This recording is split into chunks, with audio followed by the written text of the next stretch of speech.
Hey everybody, this is Marr here, and a few months ago I was on Skype talking to my good friend Jared about season 22 of Thomas & Friends, and he just so happens to have those recordings up on his channels for viewing, or hearing if you will. So if you would like to watch those videos and hear mine and Jared's thoughts on certain episodes of season 22 in a bit more detail, I have the links to those videos in the description box below. Thank you for watching, and on to the episode!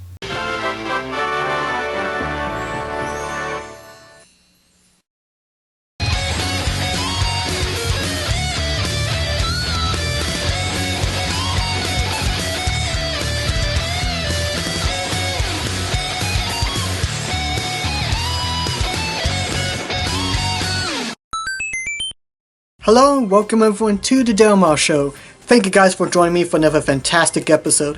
And today I'm finally going to talk about Thomas & Friends' Big World, Big Adventures. It's been a long while. I know I'm a little bit behind, but I was busy with a lot of stuff lately. Like the holiday season was really rough on me at work, but was worth the hard work regardless. I had a wonderful time for Christmas with all my friends and family. Smash Bros. Ultimate I was heavily addicted to, which explains the last episode, but regardless, finally I can focus on season 22 and the movie of Thomas & Friends, and I'm gonna be honest, I'm gonna be all over the map here, as even though there are some good aspects of this season that I like, there's a few things that I will admit that I was a bit confused and sort of disagree on how I view Thomas and all of his friends on Sodor. Thomas & Friends' Big World, Big Adventures is the biggest change to the franchise since back in 2008, where the show transitioned from using models and instead used computer-generated imagery. But whereas the change into CGI was a national progression for the show in my opinion, to just change the format of the series to have Thomas going around the world to different railways in different countries was a little bit confusing, I will admit. As optimistic as I was for season 22, I'm not gonna lie, I was a little bit scared about some of these changes. And it wouldn't be so bad if there was like a well thought out and logical understanding as to why Mattel did this. But the only reason I got out of Mattel wanting to do this change is because the show isn't as performing as well compared to other preschool shows such as Paw Patrol and PJ Masks. And thus they just wanted to make Thomas act like more like those shows in particular by making faster paced stories and all sorts of different changes, which I'll get into here in a little bit. As much as I don't mind changes, I understand the need for a show to continue to evolve and adapt for modern times. I mean, look at Sesame Street. It's going on its 50th season and people still love the characters. It gets so many great viewership and everything. It's just a wonderful series, and to see it last this long is incredible. And to just see Thomas just change only because Mattel wants it to act like other shows is something that just leaves me sort of uncomfortable. It doesn't help for the fact that ever since Big World, Big Adventures came out, it has heavily impacted the Thomas community in a bad way. So many negative people, and so many people that were just making mean-spirited and downright awful comments to the cast and crew that were probably excited and would really hype up to make this show, and just tell them that they suck, and just, it left a bad taste in my mouth, heart, eyes, ears, nose. But ever since the movie and season 22 did came out, the fan base has calmed down a little bit. You got some that do like the changes and admire for what the show has accomplished, and others who just can't stand the changes and just ignore it as it is. And me personally, I'm sort of in the middle. Season 22, I rank it as the same as season 21. A good season, but there was a few things that I disagree with in terms of like how to evolve the show. And I'm actually excited for season 23 when it comes out later this year to see what new stuff they could do and what other stuff they can really accomplish to make the show still good and fun for both hardcore fans and the new generation of Thomas fans. But yeah, it's gonna be a roller coaster for me, so join with me as I talk about both the movie and season 22 of Thomas & Friends' Big World, Big Adventures. And keep in mind, this is just my opinions only. If you disagree with me, that's great. If you agree with me, that's also great. Just be kind to one another, please. Just whatever happened to those good old days of respecting one another's opinions? I have no idea. And I'm going to talk about the movie first. I'm not going to talk about it as long as I am with season 22, so I figure I get it out of the way real quick. When I first started watching Big World, Big Adventures, I started watching season 22. I watched it all the episodes, and unfortunately for us in America, there's no DVD release of Big World Big Adventures. The only way you can watch it is through Nickelodeon, which I don't have cable. I don't have like Dish TV or DirecTV, anything. But luckily, after about a month after season 22 got released, I finally got to watch the movie on YouTube, and I'm sort of glad I didn't buy the DVD in the UK or anything, as my personal opinion, the movie is my least favorite Thomas movie since Misty Island Rescue. I didn't enjoy it. I didn't enjoy it at all. To be fair, it's not the specials' whole fault. Ever since Sordor's Legend of Lost Treasure, the specials has kind of come down in terms of how grand they are. I mean, Journey Beyond Sordor was alright, and The Great Race was okay, so for this one I wasn't expecting it to be amazing, but just as a good starting foot into how Big World Big Adventures is going to be played. And I'm really happy I watched season 22 first, because if I watched the movie first, I would have been a lot more critical regarding to the movie, or season 22. You may focus on the good things about the movie that I like first. One thing that I have to say for both the movie and season 22 is that the new continents look amazing. There are so many beautiful sets. Sure, you might get some sets that you can clearly see are just adapted versions of Brendam Docks and the shunting yards, but a lot of the sets look really good and also colorful as well. I also love the lesson of the movie, knowing who your real friends are. I mentioned in my Q&A video that Ace is my least favorite Thomas character, and he still is, but I love the message where it was going, where Thomas was thinking Ace was a true friend, but in reality he was just using him. And I do like that message of knowing who your true friends are. In fact, to be fair, one thing I really appreciate about this movie is actually knowing a little bit about Nia. In season 22, Nia barely does anything. Sure, she has her own episode, but it's just one episode compared to Rebecca, who we'll get into a little bit. But in here, Nia's character is a lot more prominent than it is in season 22. She's a really creative engine that thinks quickly and is good at planning stuff. She loves traveling around the world, though I was kind of thinking she would be more of a Uncle Traveling Matt kind of character, where she talks about telling stories of other countries she went to, as she doesn't really have a home, or like a permanent home, anywhere. I don't think Nia is as strong as what Mattel is trying to boost her up to be. In my opinion, Rebecca I prefer a little bit more, but there's plenty of room to go with Nia. I think Nia is a fun character, and I think there could be some fun, interesting stories. And even though Nia didn't do a strong presence in season 22, I did enjoy the episode Counting on Nia, as I think it was a wonderful episode and something that people who aren't familiar with the English language or have trouble understanding a new language can really relate to in a way. So what's really wrong with the movie? There's some good stuff in it, but it all comes down to one particular character, Thomas. Thomas is the main fault with this movie. I mean, I love Thomas the character, but the way that he was portrayed in this movie, I just thought he was extremely selfish. For one, to see Thomas leaving Sordor without saying goodbye to any of his friends and putting them on a panic attack wondering where in the world he is, it's just jaw-dropping. It's like, did he ever think about saying goodbye to Percy or wonder if he's ever going to come back to Sordor? And for him to just follow a character who does not care for him one bit, I don't know, that really bothered me. And to see Mildred and to see Carly just take Thomas onto the ship without like a dock manager giving a like, maybe we should call us a top at half-fist or anything. And the biggest thing I have with the story is Thomas being so mean-spirited to Nia. I mean, yes, we've seen this a lot in the specials, most notably with Stanley and Ryan. But Stanley and Ryan, Thomas had a reason for it. Thomas got jealous of Stanley because he was sleeping in his spot in the shed and having fun with Percy without him involved. He was jealous of Ryan because the Top Hat was boasting so much good stuff about Ryan compared to what he did with Thomas. So there was a reason for Thomas to not like Stanley or Ryan. But for Nia, all I got was because she knows more about traveling around the world than Thomas, which she does. And Nia was just cutting up with him. Thomas was just so mean-spirited to Nia, and he had no reason to. Because Nia knows about the continents, she knows about traveling along different railways. And Thomas thinking he knows it, he doesn't. He's just fish out of water here.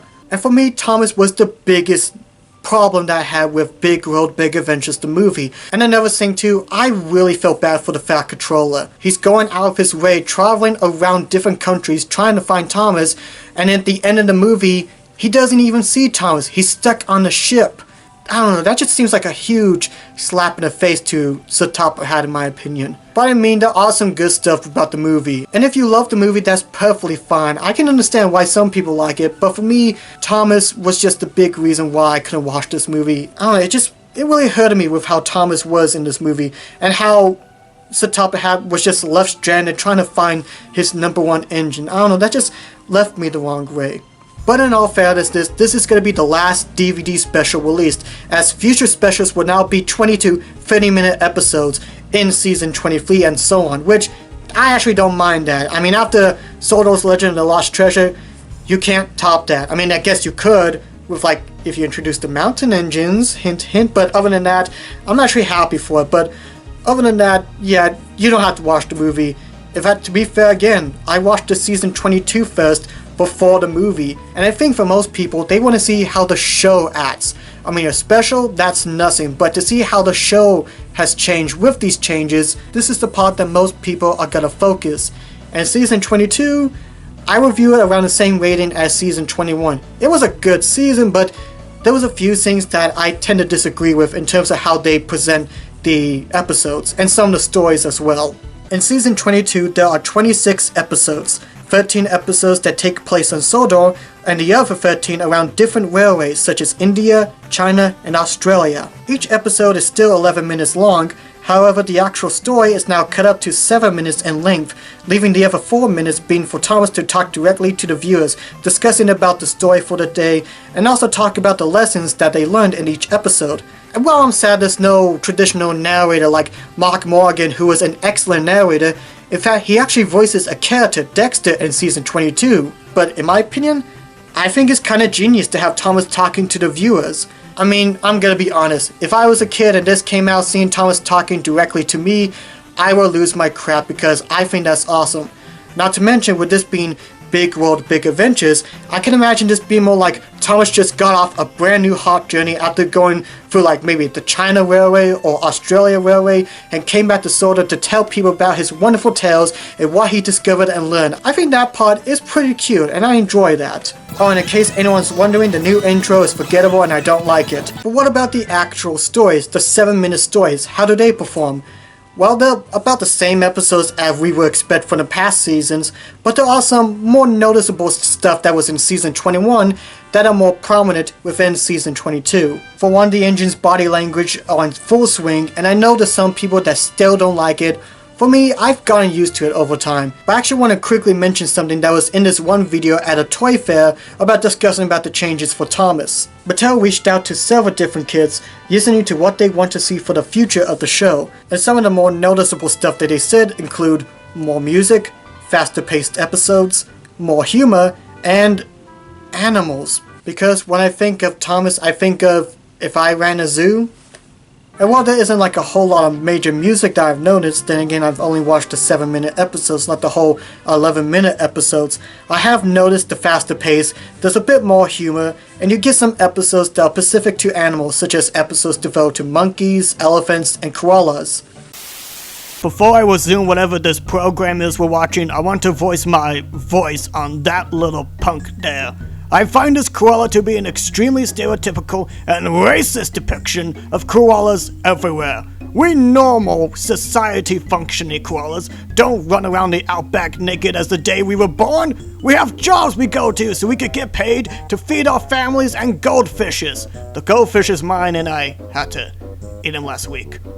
Sorry, Guppy. And we certainly do not live up in trees, for we drive around in fast Mercedes and live in apartment complexes. So if anyone watching this picture is looking at this film wondering, gee, I think koalas act like this, well guess what, you're wrong! Also, I believe that's my cousin Oswald there. I haven't seen him in like 3 years, and it sort of explains why I haven't seen him that long, as he's a bit loony.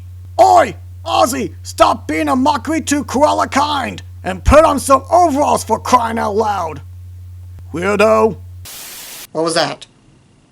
Anyway, some of these changes, I honestly don't mind. Like the humor, I'm okay with. Some of the animals, as long as the episodes are good, I'm fine with that.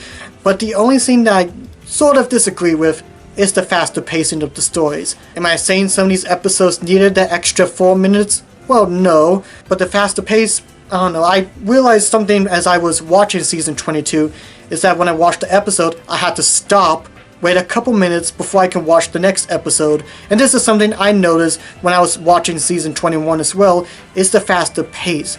Now, I'm not against fast-paced stories or shows whatsoever, but for my criteria, they have to be designed for faster pacing.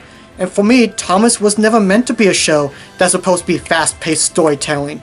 I mean, yes, there has to be a plot and character progressions, but one thing I love about the classic series is that it shows engines puffing around through great environments, puffing through mountains, forests, and seeing them puffing along the track. Something that's so peaceful and even graceful even. It's not a show meant to be fast-paced or to have so much stuff distracting you. It's supposed to be slice-of-life stories. Sure, you can have epic stories and all that, but in reality, Thomas is just day in life in the railroad. It's not supposed to be grand or epic or supposed to have explosions everywhere. Well, okay, and scratch that part. But more or less, it's just seeing a bunch of engines working together about their day-to-day lives. And it's not meant to be anything that has to have groundbreaking storytelling or have dark twisted elements that's hidden in the background.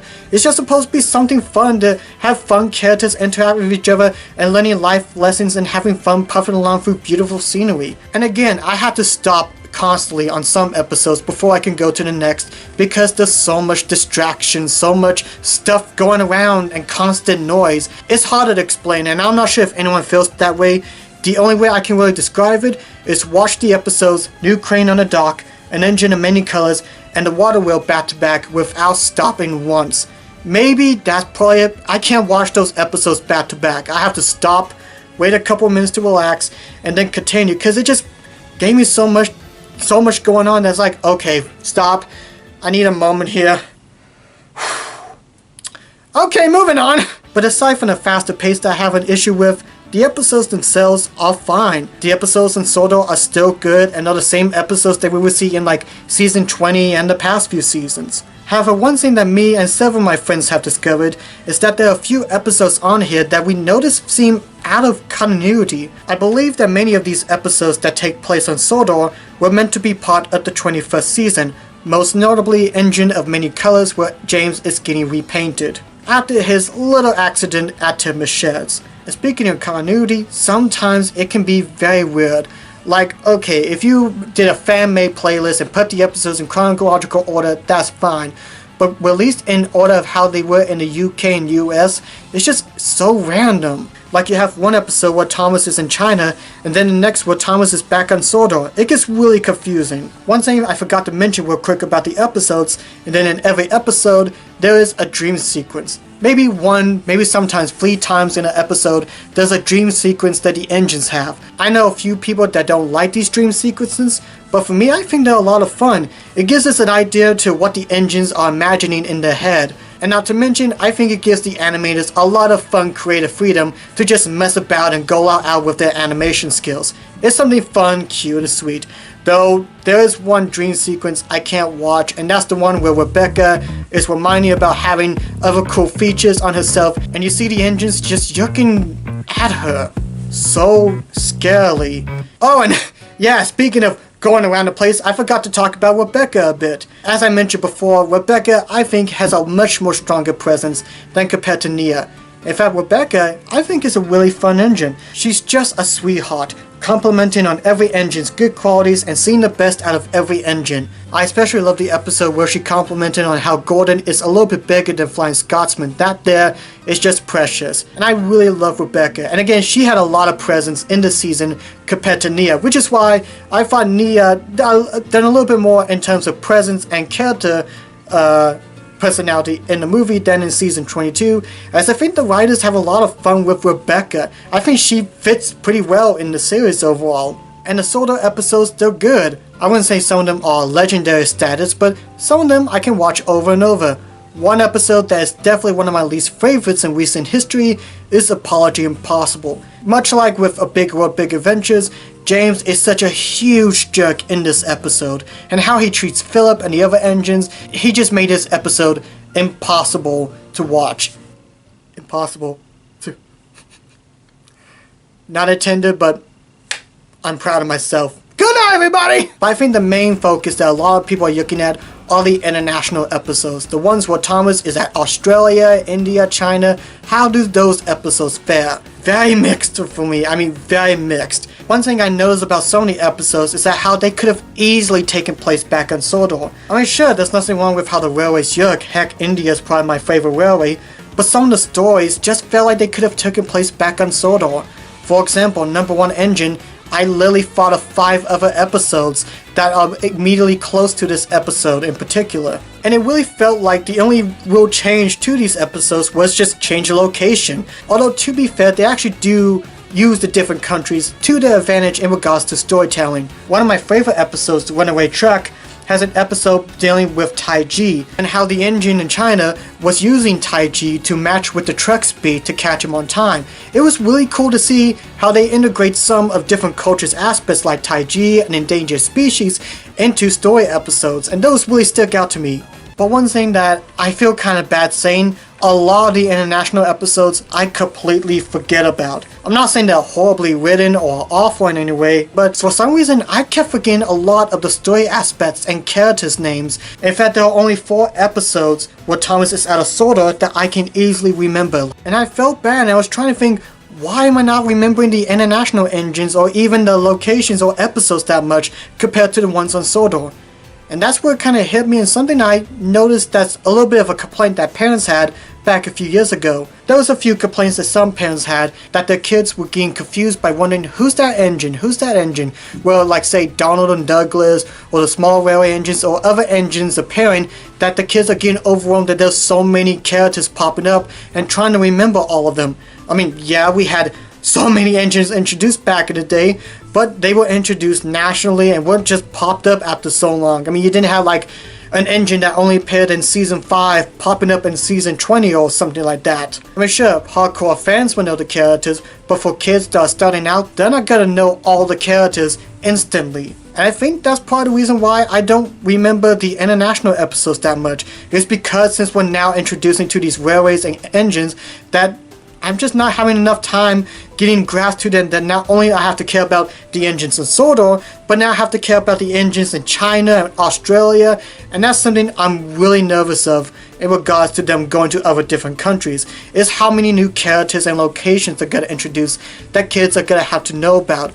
And with Thomas constantly going back and forth between Sodor and other countries, that is really going to overwhelm the audience. And I'm going to be honest here, even though I do know like some of the engines, a lot of the international engines, I do not remember their names. I remember what they look like, I don't remember their names. Like the Chinese coaches is the female Duncan from Australia, and I honestly forgot Yongbo's name earlier on this episode. I kid you not, I forgot his name when I was talking about Runaway Truck. I don't mean to be that way, but it's really hard to remember all these characters and railways when you have Sodor, and that's something I'm really scared, overwhelming the viewer with not just faster paced stuff flying at your face, but having to remember every single character, like having to remember the engines on China, the engines on Sodor, returning characters from who knows when, overwhelming the audience with so much stuff. Although to be fair, there is one way to remember all the Thomas characters. Anyone who grew up with Pokemon, do you remember that Pokemon rap that we were playing some episodes, rapping to the original 150 Pokemon? Well, a few months ago, I discovered a video by, what's his name, Sodor Fan 2K10, and he created the Thomas rap, and it is amazing. So, can we play that a little bit, please? Terrence, Lady Hat, Caroline, Spencer, Edward, Hurricane, Ernest, Hector, Philip, Class 40 Bolstro, Diesel, Pip, Mr. Hugh, George, Zahandel, D19 Reg, Byron, Coldy, Dowager Hat, Bert, Derek, Lexi, Stacey Jones, Hongmei, Duncan, Agnes, Rajiv, Oliver, Murdoch, Fergus. But overall, how was season 22, and do I look forward to the future if they're gonna do this format? Do I look forward to what they're gonna do in season 23? I mean, there's a few things I disagree with, but the episodes are still good. We still get some fun characters like Rebecca, and I do like Ravi and Shane Claude from India, and I do like the idea of Thomas being the narrator and talking to the audience like an adventurer coming back from traveling for so long. There's some good stuff I like, but there are also some things that I disagree with. Like, again, this is just me, but I just can't get into faster paced stuff. I mean, it seems like every cartoon show nowadays has to be fast paced, fly distractions at your face, and that stuff really irks me, as I love stuff that's atmospheric, stuff that makes you feel more immersed within the world that the person created and such. And as for the international episodes, there were some good ones, but a lot of them I forgot about, and I had some tough times remembering certain engines' names or what happened in a Pacific episode. It may not be that hard for someone who watched Thomas ever since I was a baby, but at the same time, it really does get hard having to remember not just only Sodor engines and the stories there, but also keep track of the international episodes and all that, and that part I'm really nervous about. There are some suggestions I do have for the international episodes that I do hope they incorporate in Season 23 and for however many seasons they plan on doing this. Instead of having just Thomas appear in all the countries, have other engines from Sodor come to other nations. Like, wouldn't it be cool to see Gordon talk to a high-speed engine in Japan? Or how about James talking to Ravi? That's a crossover I want to see really bad. Like, have other engines talk about the other engines in different cultures. I think it'd be really fun to see these engines and see what it's like in their country or something. Also, please don't introduce so many different countries in each episode. I mean, I know we only have 3 countries, but I'm really nervous if they continue to have those 3 countries and then add, like, say, Brazil, America, and others, it'll become really overwhelming for the viewers. Really, that is something that really irks me really bad. And I know that doesn't seem like a big deal, but it really does once you think about it. You don't want your kid to lose track of who's who and everything. So really just stick to 3 nations or have them stay for a good long period. That way the audience can know the characters, can know the settings, and have some more fun stories to go around. And if they are planning on introducing new characters in the different countries and just having new countries in overall, they really have to hit it with strong characters and strong stories. They can't just take a story that's been used 5-10 times on Sodor and incorporate it into Australia and so on. They really have to do hard on making strong stories and strong characters to really make people remember the other countries and other characters and so on. I really believe that. And I know I'm gone a bit too strong in this, but I really do want to see Thomas continue. But I'm nervous as to what they're going to do with the franchise. I'm optimistic about Season 23. I mean, there was some good stuff in Season 22. But I really hope they do incorporate some of those changes for the international episodes. That way, everyone could just have fun and still see Thomas going to Season 50. Gosh, that would be way too much there. I think we're going to need an extended wrap for that when that time comes around. But yeah, Season 22, it was good. I put it on par with Season 21 for me at least. But again, there's some changes that if they're going to go this route with Thomas, that they're going to have to incorporate and try some new things. I am optimistic for Season 23 and giving it a shot, but again, I'm nervous like how they're going to do if they're going to incorporate other countries and doing more faster paced storytelling. But before I do my farewells, I want to go ahead and go through real quickly my personal 5 favorite episodes from Season 22. Tiger Trouble. I really like this episode because, well, Ravi and Shane Clarence in this, they work really well as characters. The tiger poachers, they're just cliched villains, but they were enjoyable. And I do like the episode theme of a dangerous species. It's something that I thought was really cute and something that I did appreciate them incorporating in an episode. The Case of the Puzzling Pots, an episode with Paxton and Sydney searching for pots, is really cute. I love the detective style episode that it went through. Sure, the ending is pretty obvious, but it was super fun. Plus, Paxton is one of my favorite characters to come out of the CGI era. Runaway Truck. I mentioned this episode earlier, but I really love the show's theme of using Tai Chi in terms of chasing down the truck. It works really well, and I still can't believe I forgot Yongbo's name. Again, too many characters. Hunt the Truck.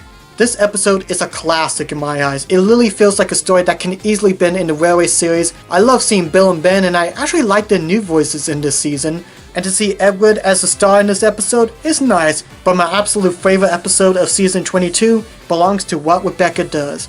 Again, Rebecca, she's just a wonderful character. She's such a sweetheart. And it's a wonderful episode telling that everyone is special in their own unique way. Whew.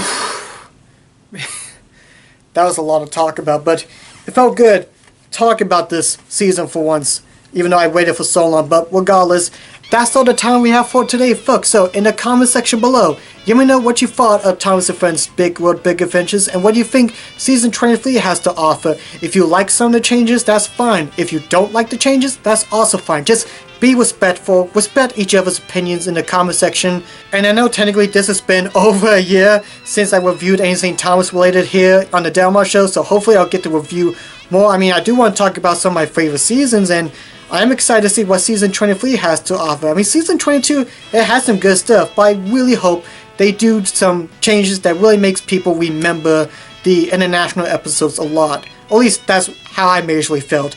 I think I went a bit too hard political in some places, but I really do hope for the success of the series. I would love to see Thomas continue for years to come. Not as long as Sesame Street, that'll be crazy, but to see it last for a couple more seasons, I would be more than happy. But still, let me know what you guys think. Thank you guys for watching this. God bless yous, and I will see you all in the next Delmar Show episode. Bye-bye! And now, if you excuse me, hit that beat across the track, fam! Isla, Donald, 16, Emma, Logan, Buster, Renee, S. Victoria, Toadle, Slow Coach, Thumper, Rosie, Stephen, Ace, Felix, Freddy, Bulgy, Nelson, Connor, Jenny Packet, Cora, Owen, Carlos, Rusty Bill, Gator, Sir Topham Half Bell, Farmer Trucker Jack, Jeremiah, Jobling, Tom Tipper, Mighty Mag. This is going to be the most ridiculous thing I've ever filmed.